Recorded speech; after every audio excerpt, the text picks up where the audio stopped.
All right, people, let's start another series. My name is David Snipes. I am from 7poundback.com. Thank you for seeing. Please go hit the website. Uh, and no, I'm sorry, I'm not doing Alien again. I'm going to kind of go about this kind of the way I did the Dawn of the Dead series, where I go through, once I got the last one, I come in and start at the beginning and kind of go through and explore them all. And with the new Hellraiser out, we're going to go push through them. This one's going to be a little bit different, though, because I don't think I've seen any past the first four. I've had them for years. I've just never really watched them. Memory serves, I loved the first two, and I really could not. The third one kind of dinged it really bad because I didn't like the direction it took. And then the fourth one, I was kind of like, I'm done with it. And again, we'll have to see if that actually bears out. So I'm actually going to have a whole series where I haven't seen any of these.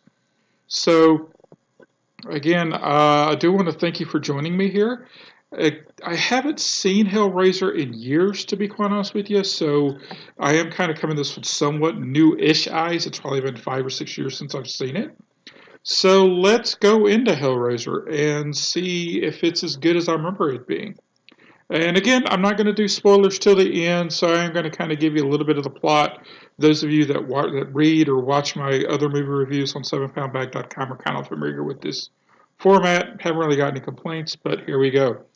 So the movie starts off with a man with a puzzle box from who knows the fuck is Don, and man comes out with very bad fingernails, and he says, "What's your pleasure, sir?"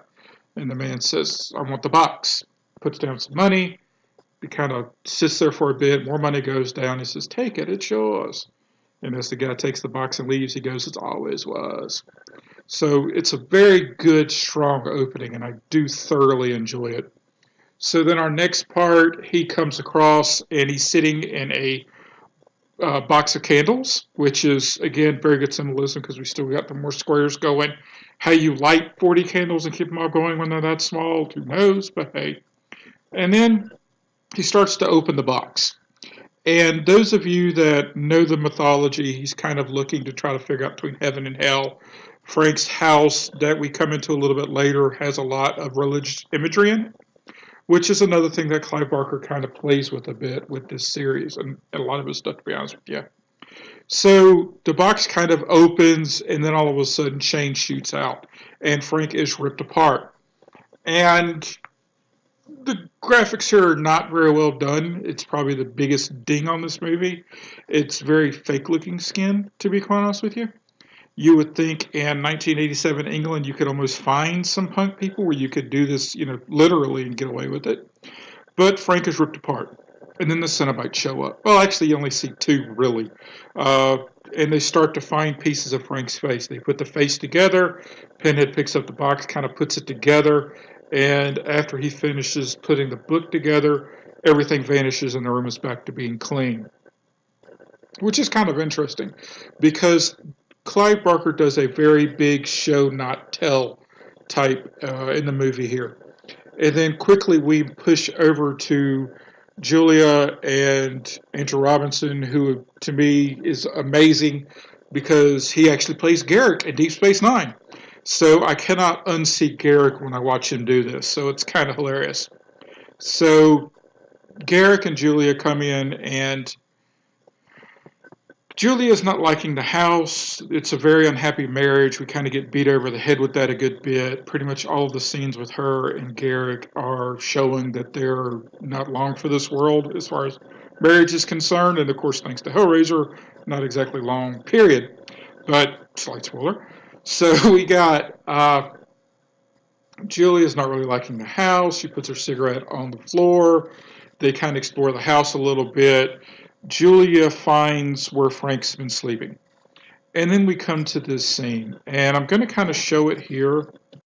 I'm going to try this a little bit differently to kind of try to get around copyright law, I guess. But here we have Julia and Frank as she's having a flashback where she remembers how Frank was.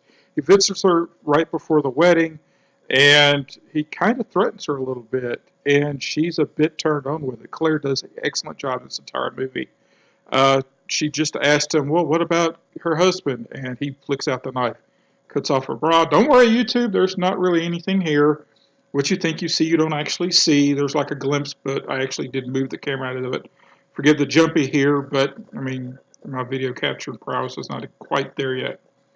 So she's a bit turned on with him, and again, just moving her hair down for some reason makes her younger, but she pulls it off. Like I said, Claire does an exceptional job here.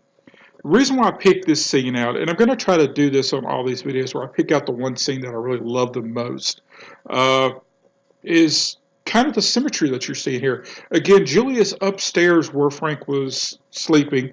She's found a picture of him with a couple prostitutes from the Orient, and she's ripped the girls out of him. She's just got Frank's picture by himself. She's kind of getting a bit turned on.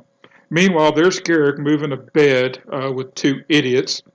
And again, you kind of got him as the weak-willed husband.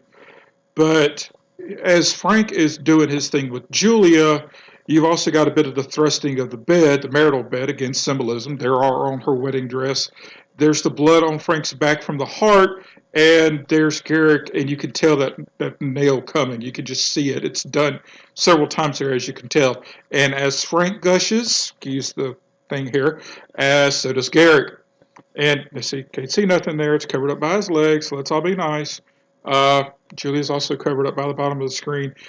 Garrick is slit open. Julia is crying as blood is dripping off of Garrick. She doesn't want Frank to go. Frank says it's never enough.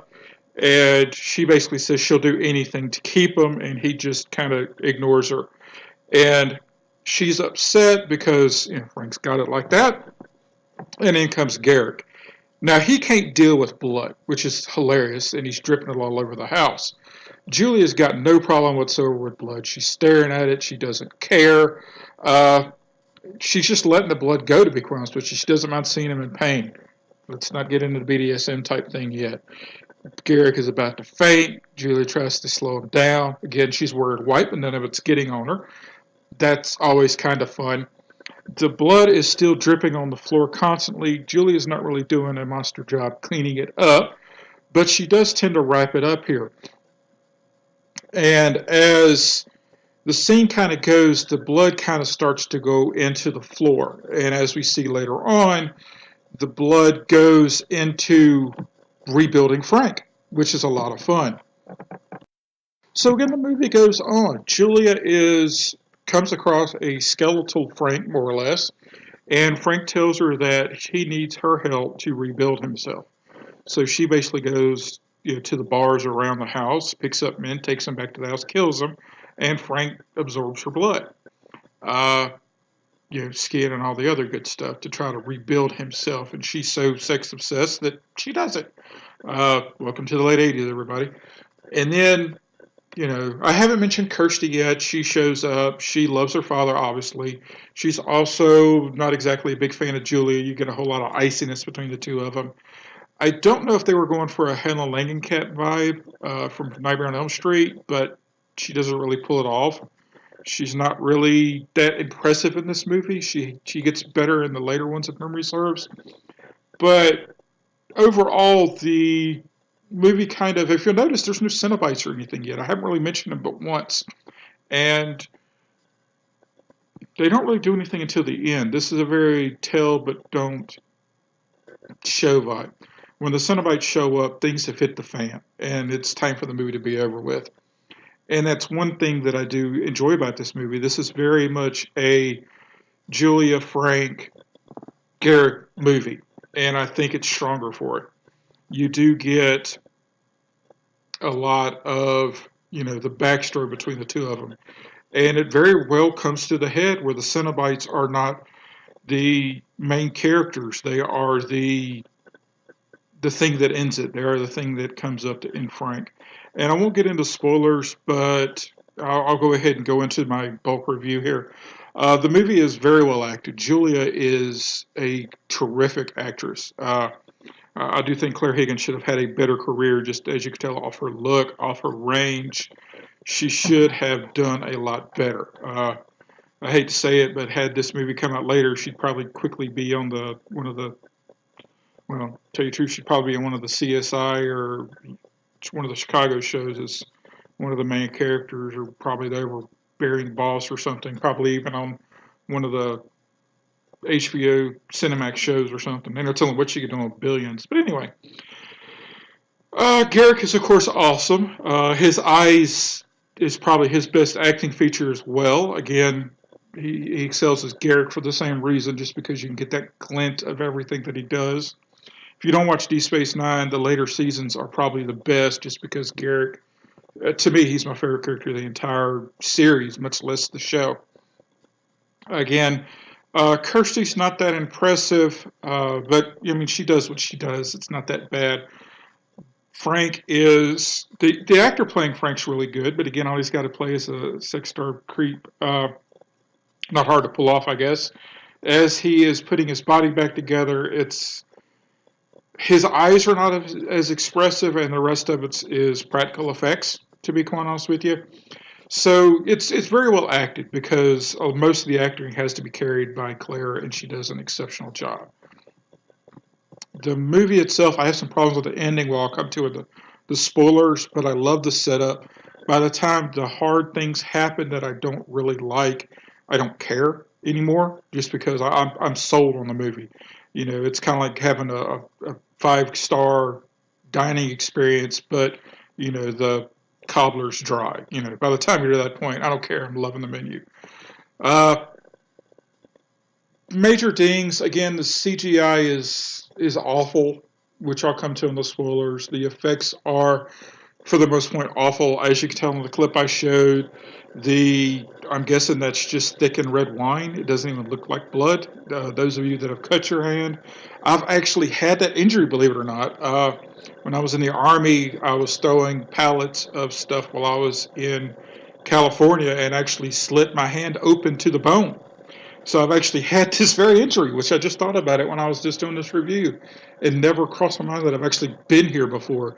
And trust me, that blood does not act like that when you cut it that deep. But again, it's a lot of fun. My memory of the movie is spot on. This is a solid 10 movie, any way you want to cut it. It is a classic for a reason. I think any horror fan has to watch it. We'll find out if that goes on going in the future. The the Cenobites are not very prevalent in this one, but you know they're coming. I mean, they're on the box. They're much more featured in later movies. You know they're coming. You know they're impressive. But even watching the first one, where they don't show up really until the end, except for a couple of bit parts, they're dashed in there enough where oh man, when they show up, crap's going to happen. And I can't wait, especially if you're a gore type fan, which a lot of us that watch horror movies now kind of have to be. So I'm going to go ahead and kill it here, as far as those of you that don't want spoilers for a movie that came out in 1987. 31 years old at the time I record this, but go watch it. Make sure you hit the website. I did a Tremor 6, speaking of series. I did that review back on Tuesday. Hope you all watch and enjoy, read and enjoy that. And we do have NFL coming, and all the other good fun stuff that happens week to week. So here's your time to stop now, or else I'm going to open the box and hit spoilers. Okay, spoilers. The religious imagery is not exactly brought into the forefront the first time you watch it through. You catch a lot more of it the second time through. The whole Jesus wept with Frank, when I was younger and first watched it, I didn't quite catch it. And what was the point? Again, having, not to go racial here, but having Hispanic friends, being grown up in the South, seeing Jesus and Mary symbols all over somebody's house whenever you go see it, it's not exactly out of the ordinary. It could have been there for 50 years and it wouldn't matter. It's not something that really spells out. Maybe being English, maybe it means a lot more for Clive Barker. I don't know. But again, like I said, I'm in Louisiana. It's not like you walk into any person's house and you see, Jesus and Mary statue. It really means anything. So again, that's probably a minor part.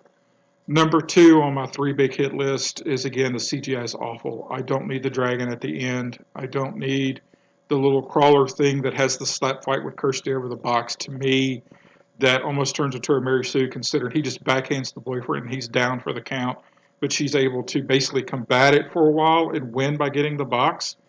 That uh, that to me kind of brings the movie a bit screeching. Don't really need it. My major complaint that I don't like, outside of the dragon at the end, which I absolutely hate the ending, I don't know why we couldn't have just had Pinhead take the box again like he did at the beginning, where he just leans over, picks up the box, finishes the solving, and disappears. But again, that would have been just fine. But I don't like the homeless guy popping up. To me, he doesn't add anything to the movie. He kind of makes the movie, he kills the movie as far as its pacing because he moves so slow, he moves so methodical, he just stares at everything. Kirsty, he doesn't even get a response really whenever Kirsty yells at him or anything like that. It just, to me, he's an unneeded part of the movie.